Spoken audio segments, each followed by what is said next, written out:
Hello student, मैं doctor Nitesh Gupta आपका पुनः अपने यूट्यूब चैनल में स्वागत करता हूं। आज हम चर्चा करने वाले हैं चैप्टर 2 जो क्लास 11th का है और चैप्टर का नाम है मात्रक एवं मापन।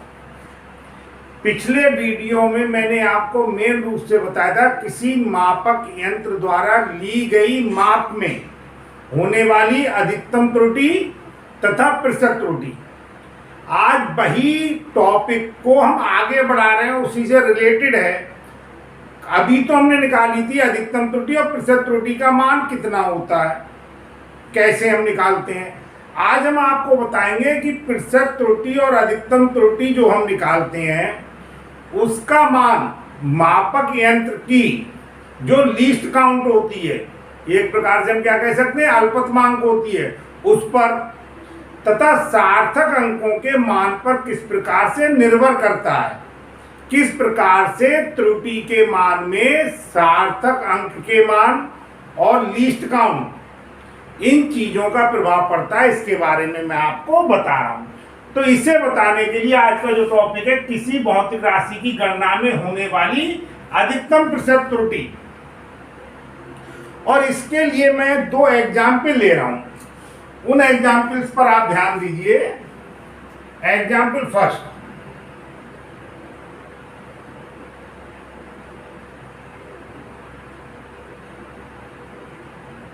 पहला है,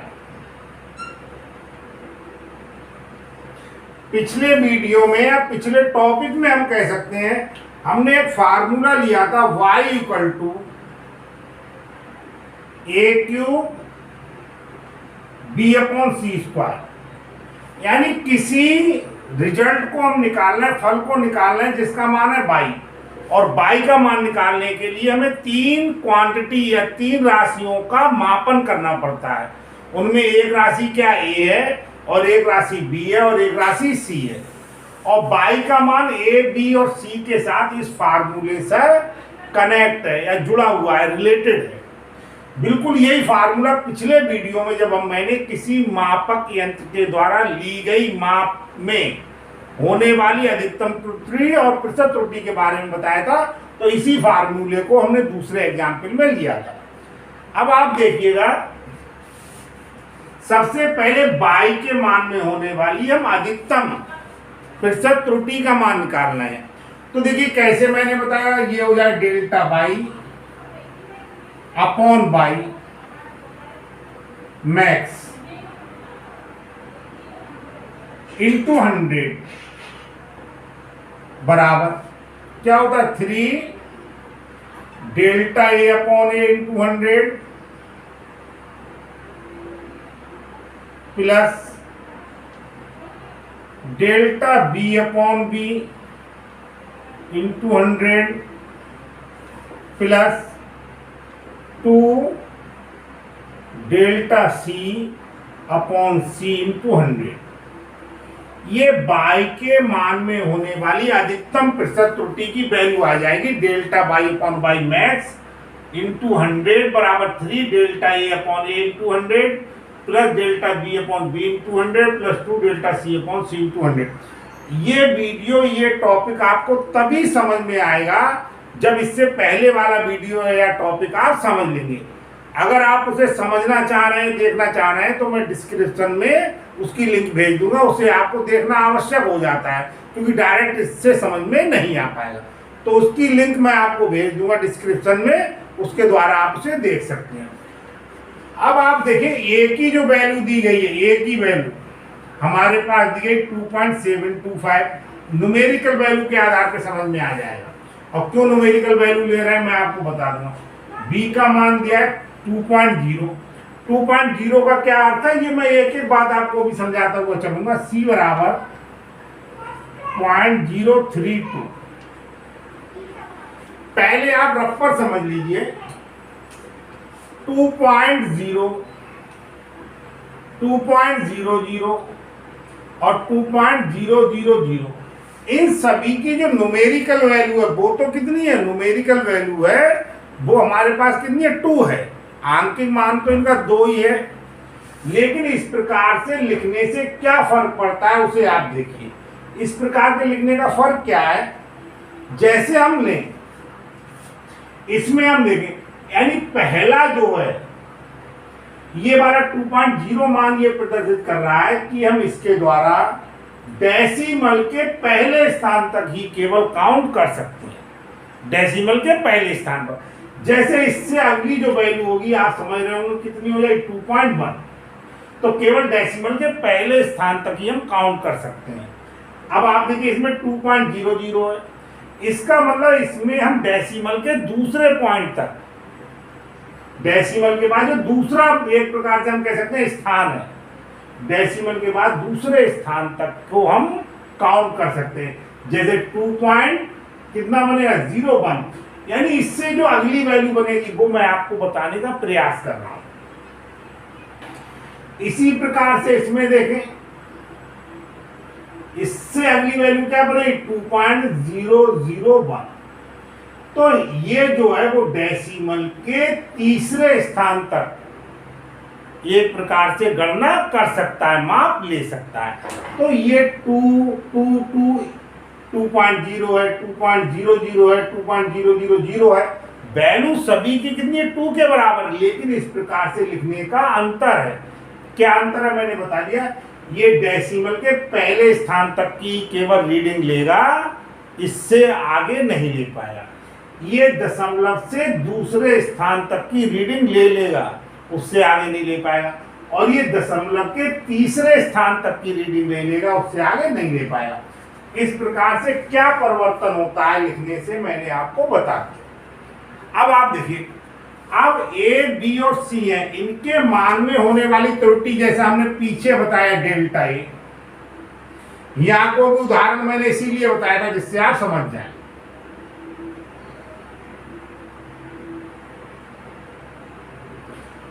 इसे लिखने का तरीका होता है डेसिमल के बाद वाली जो क्वांटिटी है उसके आधार पर लिखा जाता है। तो डेसिमल के नीचे हमने डेसिमल लिख दिया और लास्ट जो हमारे पास डिजिट है, अंक है, उसके नीचे 1 रख दिया। बाकी जो स्थान बच रहे हैं, 2 के नीचे भी 0 आ जाएगा, 7 के नीचे भी 0 आ जाएगा। अब आप देखिए, इसके बाद देखें डेल्टा बी, इन सभी में आप देख लें जो सार्थक अंकों की संख्या ए की वैल्यू में, बी की वैल्यू में और सी की वैल्यू में जो सार्थक अंकों की संख्या है वो कैसी है, अलग अलग है। सार्थक अंकों की संख्या कैसी है, अलग अलग है। तो इसमें पॉइंट के नीचे पॉइंट लगाएंगे और एक ही अंक दिया हुआ है उसके नीचे क्या है, 1 आ जाएगा। अब जाए delta C, delta A, delta B और डेल्टा सी, ए, बी और सी के मान में होने वाली क्या है, त्रुटियां हैं। तो पॉइंट के नीचे पॉइंट लगाएंगे और उसके बाद 0, यानी 2 के नीचे क्या लगा देंगे, 1, 7 के नीचे 0, 3 के नीचे 0 और 0 के तो नीचे 0 आ ही जाएगा। ये आ गई डेल्टा ए, डेल्टा बी और डेल्टा सी का मान। ये वाली वैल्यूज हम रख रहे हैं यहाँ पर, इस फार्मूले में रख रहे हैं, क्योंकि इस फार्मूले में रखने पर ही हमें बाई के मान में होने वाली अधिकतम संभावित प्रतिशत त्रुटि, जिसे हम सीधे सीधे प्रतिशत त्रुटि या अधिकतम प्रतिशत त्रुटि भी कम शब्दों में कह देते हैं। देखिए delta pi upon by max into 100 बराबर 3, डेल्टा ए का मान रखिए 0.001 अपॉन 2.725, जो वैल्यू है वो हम रख रहे हैं, इंटू क्या हो जाएगा 100। डेल्टा बी कितना निकल के आया है, 0.1 into 2.0 into 100 plus 2, delta C का मान 0.0001 अपॉन 0.0372 इंटू 100। अब इसके बाद आप देखिए, इससे अभी मैं आपको बताऊंगा कि अगर हम आंकिक मान के रूप में अगर इसे नहीं ले तो बताना संभव ही नहीं है, क्योंकि पिछले में भी हमने अधिकतम प्रतिशत त्रुटि निकाली थी लेकिन आंकिक मान नहीं लिए थे। केवल इस फार्मूले के द्वारा हम स्टेप बाय चलकर अधिकतम प्रतिशत त्रुटि, ये फार्मूला किस प्रकार से प्राप्त होता है वो मैंने आपको बता दिया। एक मैं आपको और बताना चाह रहा हूं, एक प्रकार से अगर हम देखें तो ये जो हमारे पास डेल्टा ए, डेल्टा बी और डेल्टा सी के मान हैं, ये वाले जो मान हैं, ये सभी मान एक प्रकार से क्या प्रदर्शित कर रहे हैं, ये प्रदर्शित कर रहे हैं अल्पतमांक के मान को। किस प्रकार से, देखिए, इस यंत्र के द्वारा जो माप ली गई है वो यंत्र दशमलव के तीसरे स्थान तक माप ले सकता है। यानी इस यंत्र के द्वारा जो माप ली गई है, एक ही माप जो ली गई है उसकी लीस्ट काउंट है 0.001। बी की माप जिस यंत्र के द्वारा ली गई है उसने डेसिमल के पहले स्थान तक कोई केवल माप में लिया है, उसके आगे ही माप नहीं ले सकता है, तो इस यंत्र की जो लीस्ट काउंट होगी वो होगी 0.1।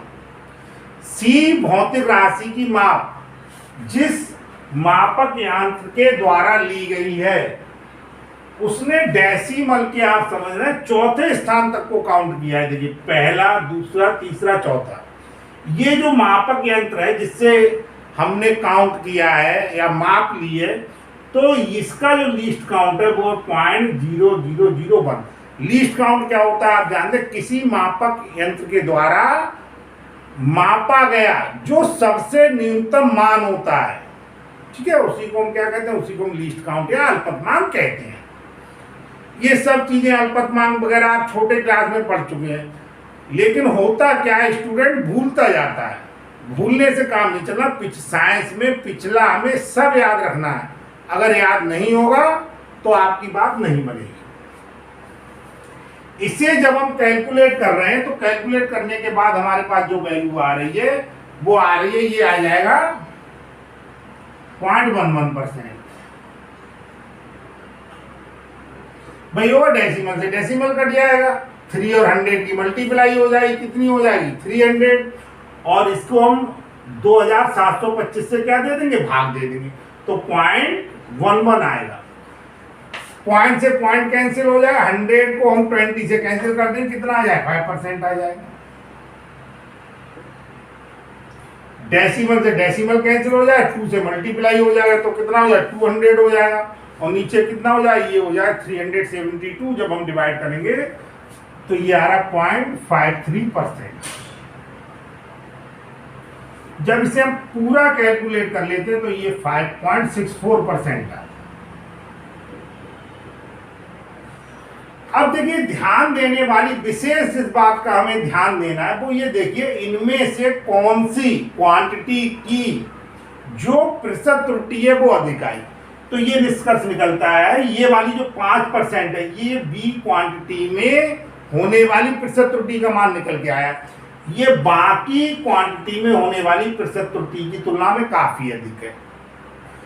तो जब इसमें अधिकतम प्रतिशत त्रुटि आ रही है तो इसका मतलब ये है कि जब हम बी की माप को ले रहे हैं, बी को नापते हैं, तो मापते समय या नापते समय हम जनरल भाषा में कह देते हैं, हमें इसकी माप करते समय अधिक यथार्थता की जरूरत है, अधिक शुद्ध रूप से लेना पड़ेगा, अधिक सावधानी बरतनी पड़ेगी। एक प्रकार से आप ये समझ सकते हैं, और शब्दों में मैं आपको बता दूं, अगर जिसे हम बार बार लीस्ट काउंट या अल्पतमांक की बात कर रहे हैं तो इसमें आप देखिए, ये इसका मान है सबसे ज्यादा है, आप समझ रहे होंगे, उससे कम मान है इसका, और सबसे कम मान है क्या, इसका है। तो यहां पर आप देखिए, हम देख सकते हैं जिसका अल्पतमांक अधिक है, जिसका अल्पतमांक अधिक है यानी 0.1 है, तो 0.1 जिसका अल्पतमांक है उससे हमने ज्यादा सावधानी से, एक प्रकार से क्या है, मेजरमेंट लेना है उसका, उसको नापते समय ज्यादा सावधानी रखनी है, ज्यादा शुद्ध रूप से लेना पड़ेगा, या हम कह सकते हैं उसके लिए ज्यादा यथार्थता की जरूरत है। तो मैंने इसमें आपको बताया, जब दी गई जो राशियां हैं जिससे हमें कोई फार्मूला निकालना, उसमें सार्थक अंकों की संख्या अलग अलग है, तो हमें कौन सी क्वांटिटी पर मापन करते समय ज्यादा सावधानी बरतनी है वो हमें इस रिजल्ट से पता चल गया। किस प्रकार से पता चल गया मैंने आपको बता दिया। अब इससे आगे बढ़ते हैं, दूसरा एग्जाम्पल ले रहे हैं, और दूसरे एग्जाम्पल में आप देख लें, इस एग्जाम्पल में हम क्या करेंगे, आप ध्यान से देखिएगा, इसमें हम ऐसी क्वांटिटी कंसीडर करेंगे जिसमें सभी में सार्थक अंकों की संख्या क्या हो, समान। फार्मूला y इक्वल टू दिया है, वही फार्मूला a⁴b/c²। देखिए a, b और c के जो मान दिए गए, सबसे पहले उन्हें हम लिखें, न्यूमेरिकल वैल्यू जो ली गई है उसके बाद बात कर रहे हैं। तो b की वैल्यू तो 2.0 ही है, और हमारे पास a की वैल्यू है 2.7, और हमारे पास जो वैल्यू है c की वो 0.037। इन सभी में सार्थक अंकों की संख्या क्या है, समान है। इसमें भी सार्थक अंक 2 है, इसमें भी सार्थक अंक 2 है, इसमें भी सार्थक अंक 2 है। सार्थक अंक कैसे निकालते हैं, छोटा सा टॉपिक है, उसका वीडियो मैं अपलोड कर दूंगा, आप देख लीजिए, इसके बाद आता है। और नहीं तो आप बुक के सहायता भी से समझ सकते हैं। पिछले क्लासों में ये छोटे 9th क्लास में ही दिया गया था, अब सिलेबस से थोड़ा क्या कर दिया गया, हटा दिया गया। जनरली आप समझ लें, इसमें 2 इसलिए हम पूरी क्वांटिटी को गिन लेते हैं, इसमें 2 ये अगर डेसिमल के बाद कोई 0 आता है उसे हम नापते हैं, काउंट करते हैं, उसे हम सार्थक अंक मानते हैं। और इसमें इस 0 का तो कोई मतलब नहीं, डेसिमल से पहले केवल 0 है, अगर कोई अंक होता तब इसे काउंट करते, और डेसिमल के जस्ट बाद 0 आ जाता है उसे हम काउंट करते नहीं है। तो सार्थक अंक कौन से हो गए, 3 और 7 हो गए, यानी इसमें और इसमें और इसमें तीनों में सार्थक अंकों की संख्या क्या है, बराबर है। अब आप जरा देखिएगा, हम लिख रहे हैं डेल्टा ए का मान, जैसा अभी मैंने बताया पॉइंट के नीचे पॉइंट लगा दिए, 7 है, 7 के नीचे 1 आ जाएगा। डेल्टा बी पॉइंट लगा दीजिए, 0 के नीचे क्या है, 1 हो जाए। 2.0 क्यों लिखा है इधर, मैंने देखिए इस पर ध्यान दें, डिटेल में मैंने आपको बताया डेल्टा सी, तो 0.001।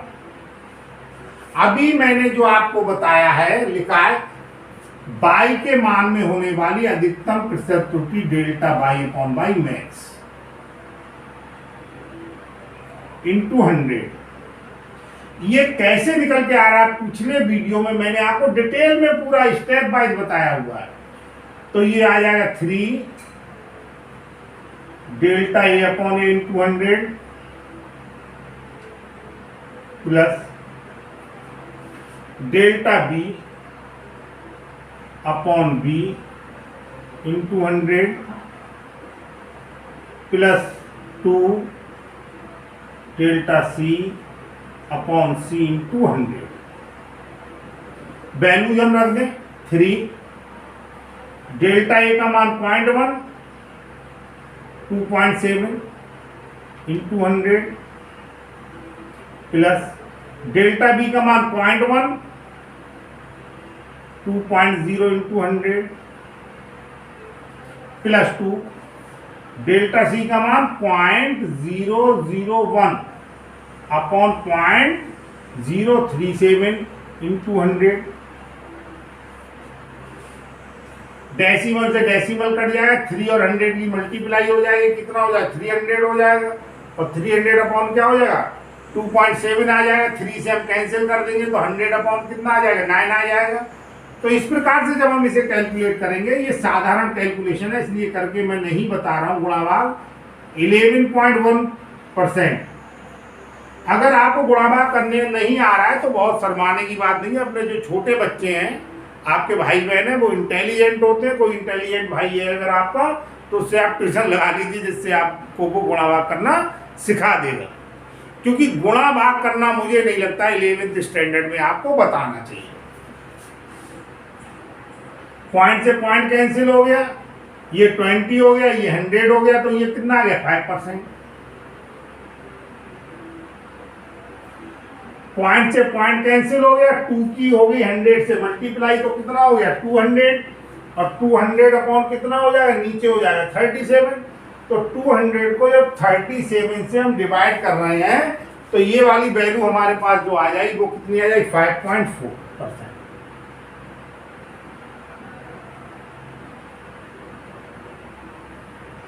तो ये आपका आ जाएगा 21.5%। अब आप देखिए हम अधिकतम प्रतिशत त्रुटि किस क्वांटिटी में आ रही है उस पर ध्यान दें, क्योंकि इनमें सभी में सार्थक अंक क्या थे, एक समान थे।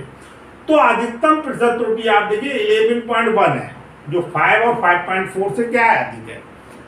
अगर हम इस पर ध्यान दें तो हमने देखा सार्थक अंक तो सब में समान है, और अगर हम लीस्ट काउंट के हिसाब से देखें तो इसकी और इसकी क्या है, लीस्ट काउंट भी समान है, तब भी इसमें प्रतिशत त्रुटि अधिक क्यों आ रही है।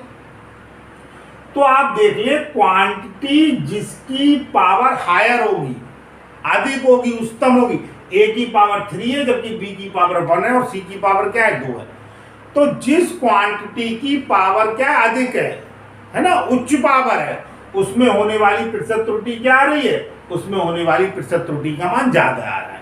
इसका मतलब ये है कि अगर सार्थक अंक समान है तो जिस क्वांटिटी की पावर का मान अधिक हो उसको नापने में अधिक ज्यादा यथार्थता को बरतना चाहिए, ठीक है नहीं, ज्यादा सावधानी रखनी चाहिए। बहुत मैं आपको एक उदाहरण बता दूं, जैसे किसी की पावर हायर होती है, समझ रहे, जैसे डीएम की पावर क्या है, हायर है, विधायक की पावर क्या है, हायर है, ज्यादा है नहीं, उच्च पावर है, तो उसे बात करते समय आप क्या करते हैं, बहुत सावधानी बरतते हैं, बहुत सोच समझ कर बोलते हैं, है नहीं है। बस यही मान लीजिए यहाँ पर भी क्या है, जिसकी पावर हायर है, अधिक पावर है, ठीक है नहीं, उसको मापने के लिए हमें अधिक यथार्थता की जरूरत है, अधिक हमें एक्यूरेसी से उसे नापना चाहिए।